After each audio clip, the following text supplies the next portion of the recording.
Question देख लेते हैं, बहुत सिंपल है आपका, के इक्विलिब्रियम कॉन्सेप्ट से आपका हो जाएगा। इस केस में एक क्वेश्चन करने से पहले आपको पता होना चाहिए आर्हेनियस इक्वेशन, जो कि आपका एक रेट कांस्टेंट को डिपिक्ट करता है। पिछले क्लास में हम लोगों ने डिस्कस किया था कि के होता है आपका रेट कांस्टेंट, ए होता है आपका प्री एक्सपोनेंशियल फैक्टर या फिर कांस्टेंट आप मान सकते हो, ठीक है, और exponential minus E A divide by R T, ये होता है आपका आर्हेनियस इक्वेशन, जो कि आपका टेम्परेचर के साथ रेट कांस्टेंट का रिलेशन डिपिक्ट करता है। ओके, और आपको एक और चीज पता है, क्या है आपका के जो इक्विलिब्रियम कांस्टेंट है वो होता है आपका के एफ डिवाइडेड बाई के बी, ये दोनों चीज आपको पता है। अभी देखते हैं क्या बोला गया है।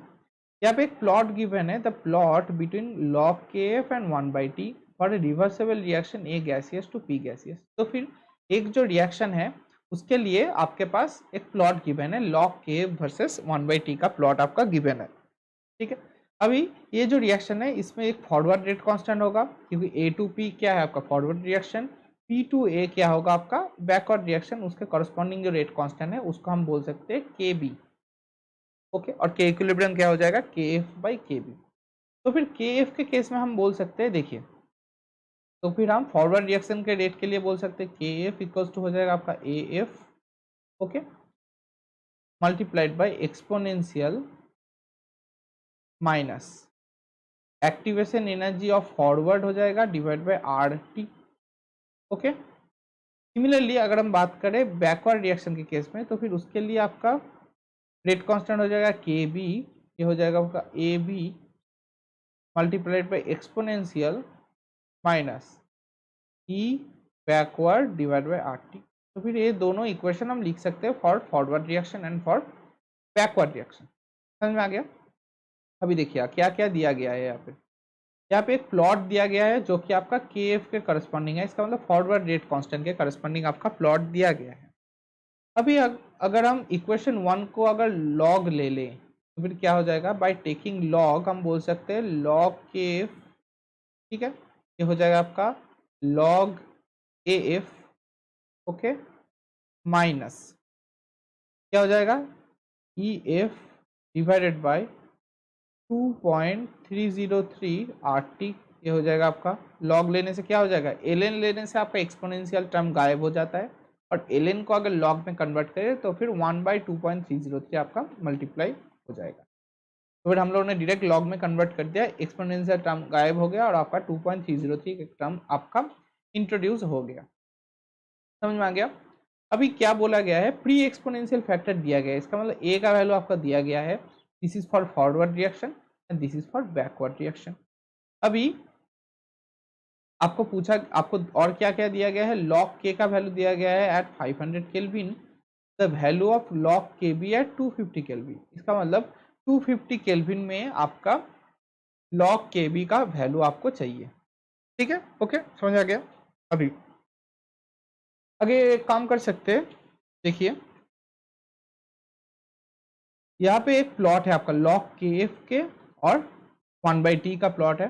तो फिर अगर हम बात करें लॉग के एफ और 1/t का अगर प्लॉट की बात करें, तो फिर जब आपका वैल्यू 1/t का वैल्यू है आपका 0.002, तब लॉग के एफ का वैल्यू है आपका 9, ये आपको गिवन है। तो फिर हम यहाँ से बोल सकते हैं लॉग के एफ का वैल्यू कितना गिवन है, 9 है, equals to log A F क्या हो जाएगा, ए एफ का वैल्यू आपको गिवन है 10⁻15, उसका लॉग करेंगे तो ये हो जाएगा 15, ओके, माइनस फॉरवर्ड रिएक्शन का एक्टिवेशन एनर्जी आपको गिवन नहीं है, तो फिर ई एफ हो जाएगा, ये हो जाएगा आपका 2.303 आर, और टेम्परेचर कितना है, टेम्परेचर का वैल्यू कितना है आपका, देखिए, तो फिर आपका जो टेम्परेचर का वैल्यू गिवन है वो है आपका 500 के, 500 के, क्योंकि उस टेम्परेचर पे आपका इक्विलिब्रियम कांस्टेंट का वैल्यू आपको गिवन है। ओके, एक मिनट रुकिएगा, मैं कैलकुलेटर लेके आता हूँ, मेरा कैलकुलेटर तो मेरे पास है ही नहीं। ओके, तो फिर ठीक है, तो फिर यहाँ से हम ई एफ का वैल्यू निकाल पाएंगे। Activation energy of forward reaction क्या हो जाएगा, ये हो जाएगा आपका 6 मल्टीप्लाइड बाई 500, ओके, हो गया, multiplied by 2.303 multiplied by R, ये हो जाएगा आपका activation energy for forward reaction. ये आपको मिल गया, समझ में आ गया? ठीक है, अभी क्या करना है,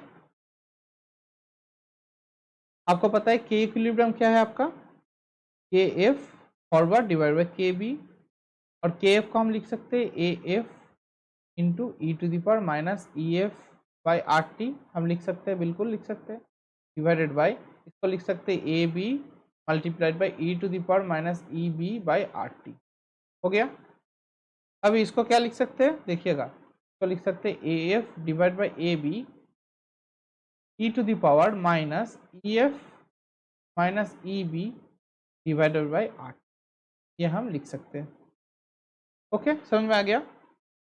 ओके, अभी एक काम करते हैं, लॉग ले लेते हैं, फिर हो जाएगा आपका लॉग के इक्वल्स टू, ये हो जाएगा आपका log of A F divide by A B, ये हो गया, और क्या होगा, लॉग और ई कैंसिल हो गया, और आपका 2.30 दिया, आपका एक आ गया टर्म, ठीक है, तो फिर ये हो जाएगा minus E F minus E B, वो था पहले से, डिवाइड बाई आर टी, और क्योंकि ये लॉग है एल नहीं, तो फिर आपको एक 2.303 टर्म इन डिनोमिनेटर आपको ऐड करना पड़ेगा, ये आपका आ गया, समझ में आ गया? ठीक है, अभी एट 500 केल्विन आपको गिवन है, एट 500 केल्विन आपको गिवन है लॉग के का वैल्यू आपको गिवन है, वो होता है आपका 6 गिवन है, देख लेते हैं, ठीक है, लॉग के का वैल्यू आपका 6 गिवन है, तो फिर ये अगर 6 हो जाए, ठीक है, अभी 6 हो गया, अभी लॉग एफ का वैल्यू कितना है, 10 टू द पावर 15 है, और ए बी का वैल्यू क्या है आपका 10 टू द पावर 11, ये है आपका ए बी का वैल्यू, तो फिर ये हो जाएगा log 10 to the power 15 divide by हो जाएगा आपका 10 टू द पावर 11, क्या आ गया, माइनस आपने ई एफ का वैल्यू पहले निकाल चुका है ये वाला, तो फिर ये हो जाएगा आपका 6 इंटू 500, ठीक है, अभी इसको एक काम करते हैं, E F minus E B की फॉर्म में लिख लेते हैं, बाद में जाके पुट करेंगे, ठीक है, तो फिर ये हो जाएगा आपका E F minus E B as it is रखेंगे, डिवाइडेड बाई क्या हो जाएगा आर टी, टी क्या है आपका 500 है ना, 2.303, क्योंकि आपने फॉरवर्ड रिएक्शन का एक्टिवेशन एनर्जी भी 500 में निकाला था, और लॉग के जो आपका वैल्यू गिवन है 6, वो भी आपका 500 केल्विन पे ही है, ये हो जाएगा आपका 6 इक्वल्स टू, ये क्या हो जाएगा 4 हो जाएगा, है ना, इसका वैल्यू क्या हो जाएगा आपका 4, ठीक है, क्योंकि 10 टू द पावर 15 माइनस 11 क्या हो जाएगा 10 to the power 4, log of 10 to the power 4 मतलब 4 लॉग 10, मतलब हम लिख सकते हैं लॉग 10 का वैल्यू 1 होता है, तो फिर ये हो जाएगा आपका 4, हो गया, और ये ऊपर में हो जाएगा आपका E B minus E F minus E B divided by R T 2.303, हो गया, ठीक है, यहाँ से अगर हम बात करें, ये हो जाएगा आपका E B minus E F का वैल्यू हो जाएगा इक्वल्स टू, क्या होगा 2 multiplied by 2.303 multiplied by R and T, okay, ये आपको मिल गया। अभी ई एफ आपको पता है, हम लोगों ने पहले ही निकाल चुका था, तो फिर यहाँ पे लिख लेते हैं, कलर चेंज कर लेते हो, रुकिए, तो फिर आपका ई फॉरवर्ड का वैल्यू आपको गिवन है, देखिए आपने निकाला था पहले एट 500 केल्विन टेम्परेचर, क्या था 6 इंटू 500, तो फिर अगर हम बात करें ई जो बैकवर्ड है, ये हो जाएगा आपका ई एफ का वैल्यू था आपका 6 into 2.303 into R into T, है ना, 500 केल्विन था, प्लस आपका यहाँ पे क्या है 2 multiplied by 2.303 into R into T, T क्या है आपका 500 केल्विन है, तो फिर यहाँ से हम एक काम कर सकते हैं 2.303 आर टी कॉमन ले सकते हैं, और यहाँ पे हो जाएगा आपका 8, ठीक है, हो गया, टी क्या है आपका 500 केल्विन है, तो फिर इसे पुट करेंगे, तो फिर 2.303 हो जाएगा आपका, ये हो जाएगा इंटू आर इंटू क्या हो जाएगा 500 इंटू आर,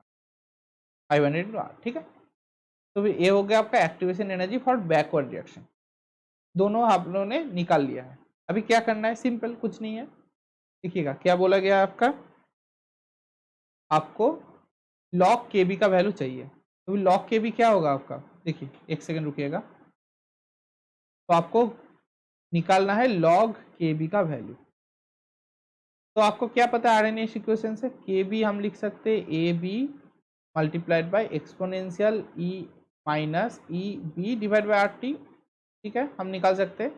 अभी एक काम करते हैं, लॉग ले लेते हैं, तो फिर ये हो जाएगा आपका लॉग के बी, जिसका वैल्यू आपको निकालना पड़ेगा।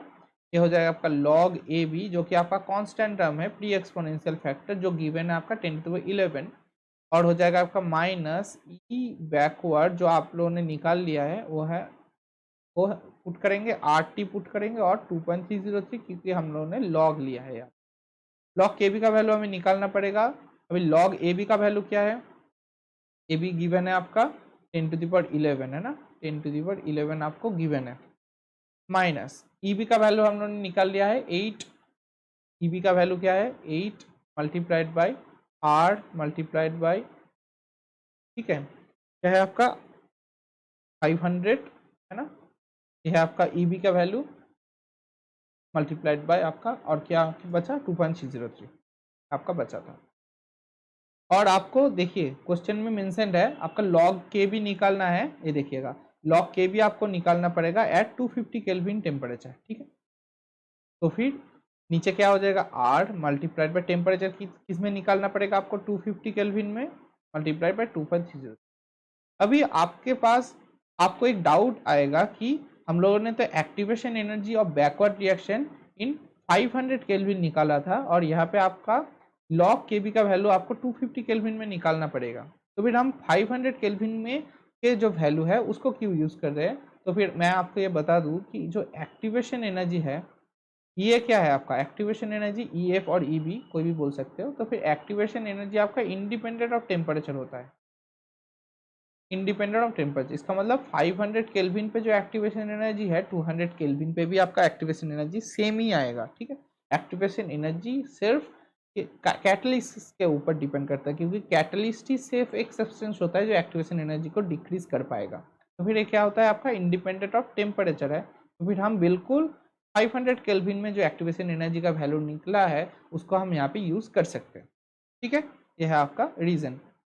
अभी हम लोगों ने सब कुछ पुट कर दिया। अभी लॉग के बी का वैल्यू आराम से निकल जाएगा। क्या हो जाएगा, ये वाला हो जाएगा 11 माइनस हो जाएगा, इसको अगर हम सॉल्व करें देखिए 2.303 और 2.303 कैंसिल आउट हो जाएगा, आर का वैल्यू कैंसिल हो गया। ये क्या है आपका 250 है ना, तो फिर ये हो जाएगा आपका 16। तो फिर mod of log K B क्या हो जाएगा, ये हो जाएगा आपका -5। तो फिर mod of log K B आपको पूछा था एट 250 केल्विन, तो फिर mod of log K B का वैल्यू हो जाएगा आपका 5। ठीक है, ये हो जाएगा आपका आंसर। समझ में आ गया। तो फिर आपको पूछा गया है, देखिएगा मॉड वैल्यू पूछा गया है, तो फिर यहाँ पे हम लिखेंगे 5। समझ में आ गया। ठीक है, नेक्स्ट चलते हैं।